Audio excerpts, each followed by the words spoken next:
Lomi House sa Batangas. Matatagpuan po to sa San Jose, Batangas. Kahit po binabagyo, dinadayo pa rin po. So, sobrang sarap daw. Ayan. Mamaya titikman natin. Papakita ko po sa inyo kung anong klase ng lomi ang nandito sa Corcolon, San Jose, Batangas. Yan po, bumabagyo po pero mga customer dumadayo pa rin po dito. Sikat na Lomi House, Corcolon Lomi House. Ayan po. Corcolon Lomi House.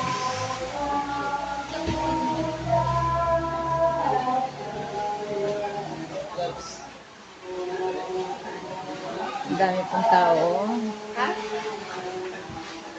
Ito sa sikat na kainan ng lomi dito sa Batangas.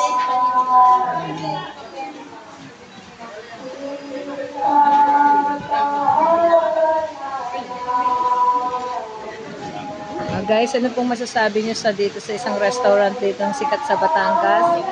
Binagyo. Ha? Binagyo. Binagyo. Kahit po bagyo, dinadayo to ng mga tao. Ayan, may mga pasalubong din sila. At natatagpuan din po natin yung mga iba-ibang klase ng pasalubong dito sa Batangas. Ayan, may suman po sila. May mga piatos. Ayan.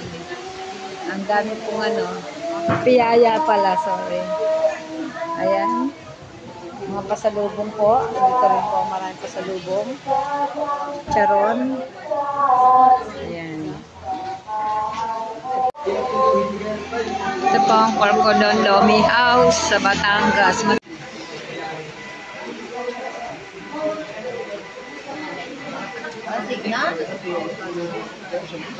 Ayan.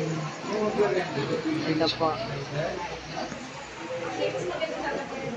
Ayan. Kami kakain. Kahit po umuulan, dinadayo po yan. Ayan, dami ng customer. Kahit po bumabagyo at umuulan, talagang dinadayo nila to.